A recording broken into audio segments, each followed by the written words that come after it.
You're watching Study with Sudhir. This is, as you know, your digital classroom. My name is T.S. Sudhir.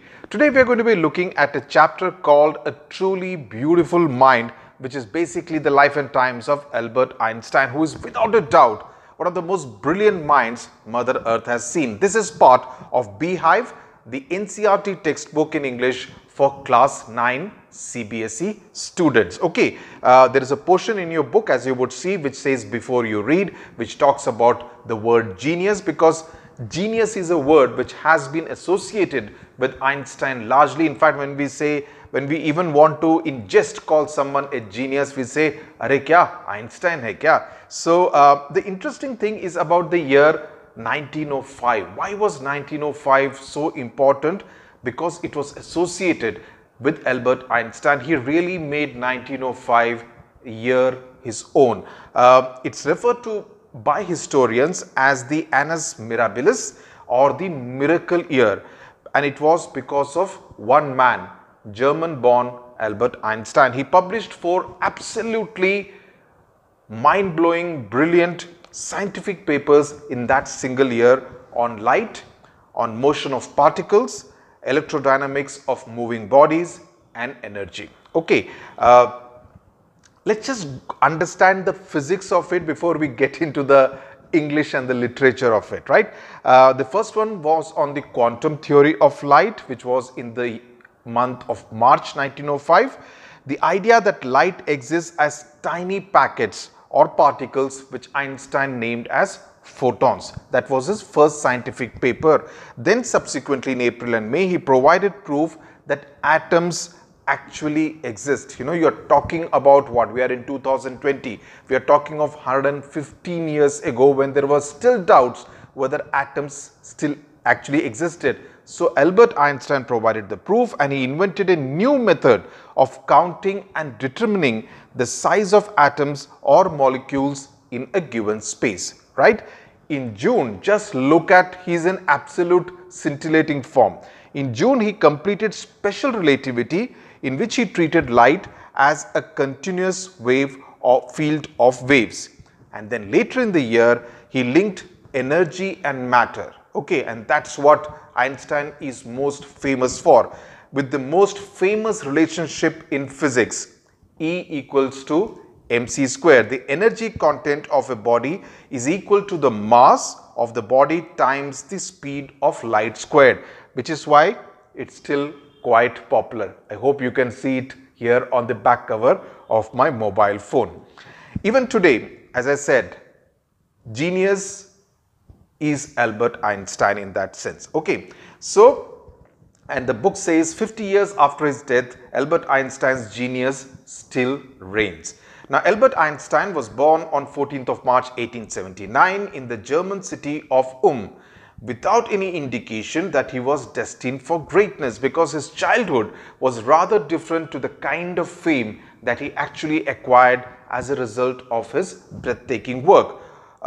His mother actually thought that he was a freak. A freak is someone, it's a word which is used more in a negative connotation. It's someone who is seen with disapproval by the rest of society, who doesn't behave in the way society expects him or her to behave, slightly hatke in that sense, you know, slightly teda hai in that sense. Okay, he doesn't conform to the kind of norms that society expects him to. And to his own mother, his head seemed much too large. Perhaps that was because of all that was stored there, which was all going to come through his entire lifetime. At the age of 2½, Einstein still wasn't talking. When he finally did learn to speak, he uttered everything twice. Okay, Einstein did not know what to do with other children, and his playmates called him Brother Boring.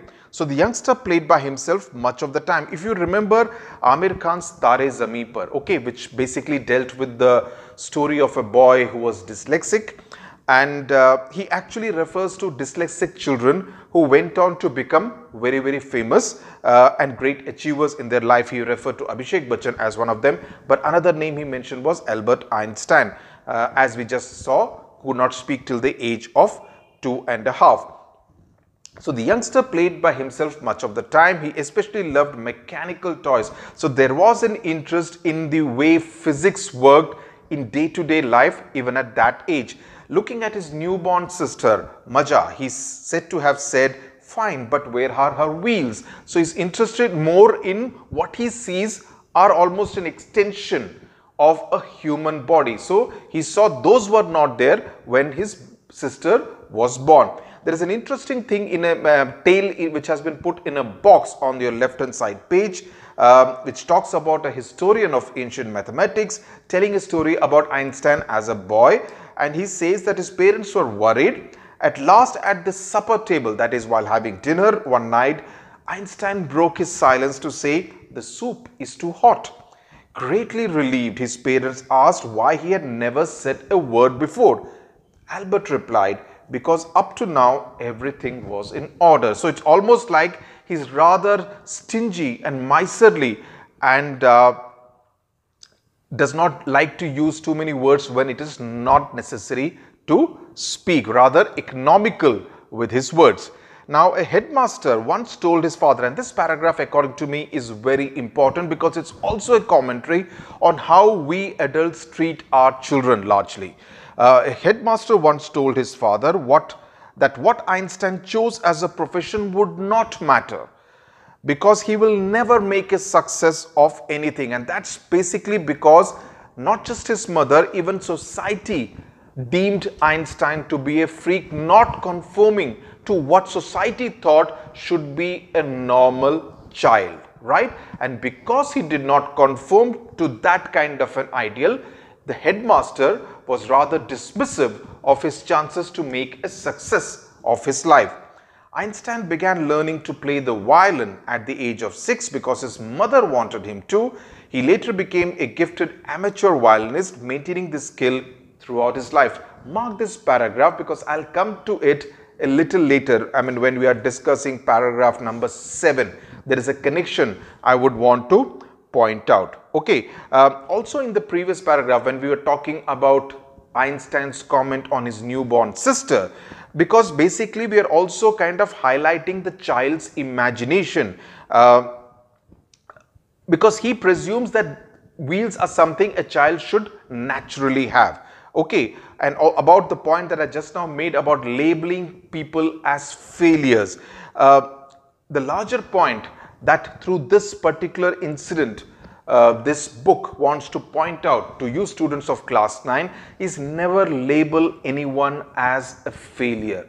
Never throw any labels for that matter at anyone. You know, we students, we children generally tend to call names to someone, you know, which sometimes is quite hurtful and often in bad taste. Never label someone because you never know that person's struggle in life, and also you do not know what that person's true worth is. And many people actually go on to blossom late in life and may become great successes, and Einstein is probably the biggest example of that. Truly a super achiever, because success in life basically calls for different things: interpersonal skills, an ability to market yourself, emotional skills, not just IQ but also emotional intelligence, and ability to communicate effectively. All these things also play a part. If you are a great communicator, you can cover up for the fact that you may not be so good at something else, right? So, and this communication abilities may not have blossomed, like in the case of Einstein, in school itself, but he was obviously someone who was able to think effectively, again something which did not come through during the rather regimented school life. Okay, now but Albert Einstein was not a bad pupil. He went to high school in Munich, where Einstein's family had moved when he was about 15 months old from that small town of and scored good marks in almost every subject. So academically, he was not a duffer as we tend to label, you know. He was not someone who was academically not doing well. He was doing pretty decently, but he hated the school's regimentation and often clashed with his teachers. Regimentation is basically the strict school order that students are expected to comply with, right? And at the age of 15, Einstein felt so stifled there that he left his school for good. So he decided to drop out of that school because he just couldn't come to terms with that extreme discipline that students were expected to follow while they were at that school in Munich, right?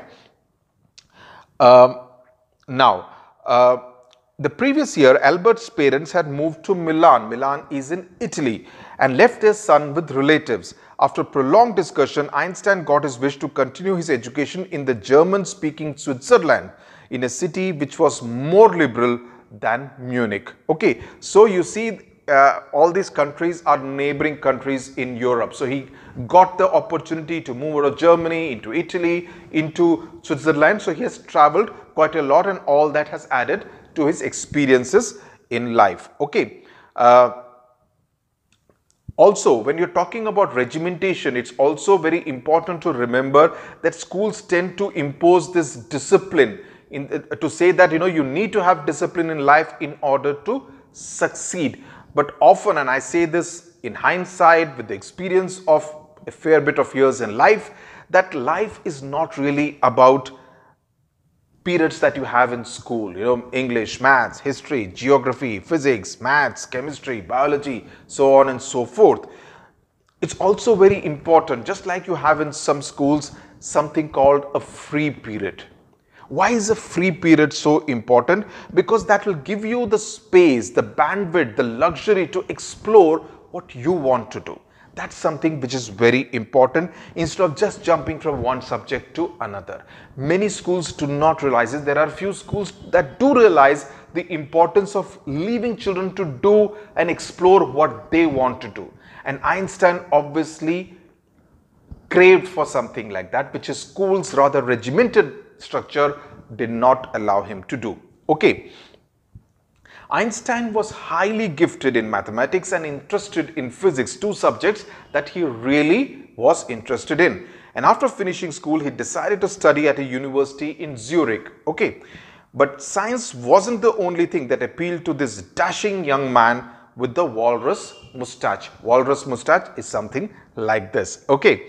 Let's go to the next page. He also felt a special interest in a fellow student. So he fell in love. Mileva Marek, whom he found to be a clever creature. Now that's an interesting, you normally don't use the word creature for a fellow human being, which is probably why it has been put in double quotes. This young Serb, because that's what Einstein would have referred to her as. This young Serb, okay, so she's not a German. This young Serb had come to Switzerland because the university in Zurich was one of the few in Europe where women could get degrees. So it's also a commentary on the status of women as far as education was concerned at that time, right? Einstein saw in her an ally against the Philistines, those people in his family and at the university with whom he was constantly at odds. What does the word ally mean? An ally means a friend, an associate. Philistines is a word used disapprovingly to talk about people who do not like art, literature or music. And why I said in paragraph 2 that we will come to this, paragraph 3 when we will come to this in paragraph 7 is because his mother had actually encouraged him to play the violin, to learn the craft of playing the violin. So it's a rather strange thing that he is associating his family with the word Philistine. So unless he was kind of putting his mother in a separate bracket, this seems a little strange to me, right? Now the couple fell in love, that is Mileva and Albert Einstein. Letters survive in which they put their affection into words, and that's pretty interesting because they mix science with love and tenderness. Wrote Einstein, "How happy and proud I shall be when we both have brought our work on relativity to a victorious conclusion." So he's kind of talking about his love and affection for Mileva, and he says that it will be even more wonderful when we bring our work on relativity to a conclusion togetherness, and he believes that will kind of elevate their love and affection for each other. In 1900, that is 120 years ago, at the age of 21, Albert Einstein was a university graduate and unemployed. He worked as a teaching assistant, gave private lessons, and finally secured a job in 1902 as a technical expert in the patent office in Bern. Now, Bern is a city in Switzerland, okay, just like Zurich. While he was supposed to be assessing other people's inventions, Einstein was actually developing his own ideas secretly. He's said to have jokingly called his desk drawer at work the Bureau of Theoretical Physics. So, pretty sorted at the age of 21, 22, pretty sorted as to what he really wanted to do. Okay, he saw himself as a budding scientist whose mind was kind of bursting with ideas of all sorts, right? Now, one of the famous papers of 1905, what I referred to right at the beginning of this video lesson, was Einstein's special theory of relativity, according to which time and distance are not absolute. Indeed, two perfectly accurate clocks will not continue to show the same time if they come together after a journey if one of them has been moving very fast relative to the other. From this followed the world's most famous formula which describes the relationship between mass and energy, what I refer to as E equals to mc square. Now, and this is how Albert Einstein famously kind of spoke about it. When you sit with a nice girl for 2 hours, it seems like 2 minutes, because when it's time to say goodbye, you feel, array, time has flown by rather fast. When you sit on a hot stove for 2 minutes, it would seem like 2 hours. He said, that's relativity. Everything in life, in fact, is relative. You may think what you have achieved is great. For me, it may be less. Similarly, vice versa. So everything in life and in physics, like what Albert Einstein pointed out, is largely relative. Now, while Einstein was solving the most difficult problems in physics, now we are talking about his personal life. His private life was unraveling. Unraveling is, it was not working out. It wasn't working out, you know. Not everything works out in life. That's another lesson that you learn from even Einstein's life, right? Albert had wanted to marry Mileva, with whom he had fallen in love right after finishing his studies, but his mother was against it. Okay, she thought Mileva, who was 3 years older than her son, was too old for him. She was also bothered by Mileva's intelligence, so probably his mother felt intimidated by Mileva's brilliance, her intelligence, because she was also a scientist like her son. She's a book like you, his mother said. Einstein put the wedding off. So two things you come to know. His mother is a rather dominant personality in Albert Einstein's life. She also felt intimidated perhaps by Mileva's intelligence, and she referred to her a little disapprovingly as a book, almost, you know, dismissively in that sense. She didn't want someone like her as a daughter-in-law, and the fact that Albert Einstein actually initially put the wedding off in order to kind of not upset his mother. Okay, the pair finally married in January 1903 and had 2 sons. So he did marry Mileva despite his mother's initial disapproval. We do not know whether the marriage finally did have his mother's blessings and approval or not. But a few years later, the marriage faltered, perhaps almost as the mother had anticipated.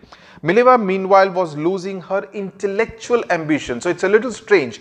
His mother would have probably been more approving of the fact that she had changed from a scientist, an intellectual kind of a person, to becoming a housewife. That's probably what her mother wanted.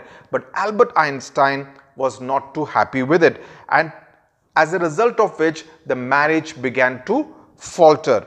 After years of constant fighting, the couple finally divorced in 1919. Einstein married his cousin Elsa the same year. Okay, now Einstein's new personal chapter, as it was unraveling, coincided with his rise to world fame. In 1915, okay, while he was still married to Mileva, he had published his general theory of relativity, which provided a new interpretation of gravity. Okay, many of the things of physics which we take for granted more than a century later were still being thought of and discovered at that time.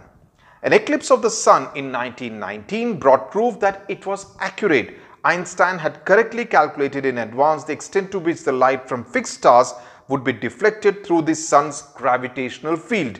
The newspapers proclaimed his work as a scientific revolution. Okay. So, the 1919, just like 1905, was a monumental year for Einstein, both at the professional level as well as at a personal level. Einstein received the Nobel Prize for Physics in 1921. He was showered with honors and invitations from all over the world and lauded by the press. So by 1921, Einstein was a world famous personality and scientist. Now when the Nazis, now we have spoken about his professional life, his student life, his early life, student life, professional life, personal life. Now we speak about Einstein's political life and political leanings, and this is an important part of this chapter. When the Nazis came to power in Germany in 1933, Einstein emigrated to the United States. So he was obviously disapproving of whatever the Nazis under Adolf Hitler did in Germany. Okay, and this was just before the onset of the Second World War. 5 years later, the discovery of nuclear fission in Berlin, that's the capital of Germany, had American physicists in an uproar. They were obviously very upset with what Germany had done, because Germany was now capable, under the leadership of a dictator like Adolf Hitler, it was capable of wreaking havoc around the world. Many of them had fled from fascism or Nazism as it was known in Germany. Fascism was in Italy under Mussolini, just as Einstein had, and now they were afraid the Nazis could build and use an atomic bomb. Okay, so they were very angry and upset. At the urging of a colleague, Einstein wrote a letter to the American President Franklin D. Roosevelt. Okay, on the 2nd of August 1939, the year the Second World War began. In fact, this letter would have been sent just a month before the Second World War began, in which he warned a single bomb of this type, because Albert Einstein was a scientist. He understood the good part about science. He also understood the destructive nature of the same scientific discoveries. A single bomb of this type exploded in a port might very well destroy the whole port together with some of the surrounding territory. His words did not fail to have an effect. The Americans developed the atomic bomb in a secret project of their own and dropped it on the Japanese cities of Hiroshima and Nagasaki on 6th and 9th of August 1945. That kind of ended the Second World War in a sense. Before that, Japan had bombed Pearl Harbor in USA. You would have read all of that in your history lessons. Okay, Einstein was deeply shaken by the extent of the destruction, because his idea was to warn Roosevelt against something like this, and the Americans actually went ahead and did precisely what Einstein did not want. This time he wrote a public missive, a public letter to the United Nations, because the United Nations was set up, as you would know, after the end of the Second World War, because after the First World War, the League of Nations was set up, which proved to be a failure. It failed to prevent the Second World War. So after the Second World War, the United Nations was set up, and it continues to exist to this day. And he wrote this long public letter to the United Nations to express his strong disapproval of whatever had happened around the world. In it, he proposed the formation of a world government, because he realized that these countries under various political leaderships are doing whatever they wanted to do, right? Almost turning rogue in a sense, dropping bombs, destroying countries altogether, right? Because the bombs which are dropped on Hiroshima and Nagasaki really destroyed a large part of Japan. In that letter, he proposed the formation of a world government. Unlike the letter to Roosevelt, this one made no impact. But over the next decade, why did he want a world government? Because he thought a world government would be able to ensure lasting world peace, global peace. But over the next decade, Einstein got ever more involved in politics, agitating for an end to the arms buildup and using his popularity to campaign for peace and democracy. So, the man who had a major role to play in what atoms were did not want the same atoms to have a negative impact on the world and the world society, right? So in that sense, getting involved with politics in order to campaign against the negative use of the same science and the same scientific technologies. When Einstein died in 1955 at the age of 76, he was celebrated as a visionary, as we have just learned, and world citizen as much as a scientific genius. A visionary is a person who can think about the future in an original and an intelligent way. And Einstein obviously was a visionary, not just with respect to science, but also in being able to see to the future as to what the world will become if this kind of an arms build-up and every other country becoming an atomic nuclear power goes, what will be the fate of this world. He was able to see into the future what kind of fate could befall the entire human race. So, a very inspiring kind of an essay. I hope you have understood the nuances, and as I said, it has been basically broken into 5 parts: early childhood life, professional, school life, professional, personal, and political. So you need to kind of look at it in 5 parts and be able to understand each one of them as to why, what happened in Einstein's life, right?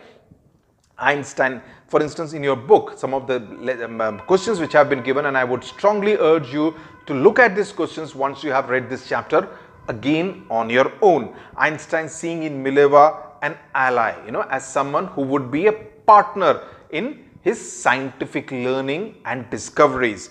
Okay, what do all this tell you about Einstein, wanting to study in Switzerland rather than in Munich? That whole thing of, being against that regimented school life. Why does the world remember Einstein as a world citizen? What we just pointed out towards the end. How did Einstein react to the bombing of Hiroshima and Nagasaki? You need to point out first the letter that he wrote to Roosevelt, despite which the bombing happened, and then that public missive that is sent to the United Nations, right? So those are some of the questions which you should look at, and closer, when we get closer to the examinations, we would look at different questions, and all these chapters, the important questions, we will do them in separate video lessons together, so that you get also an idea. Instead of telling you now, because now is the time to understand the chapter. What you should do, when we do these chapters together, you would also get an idea about how to write and frame your answers in an effective manner. And that's what you should really aim to do, so that you can impress your examiner in order to get maximum marks, right? Isn't that what our aim is at the end of the day? Apart from the fact that stories like this are deeply inspiring, okay? They leave a great and a lasting impact. Thank you very much for watching. I hope you enjoyed. Do tune in to Study with Sudhir for all the English and also social studies chapters, which we'll do after a while for CBSE Class 9 students. God bless you. Thank you very much for watching.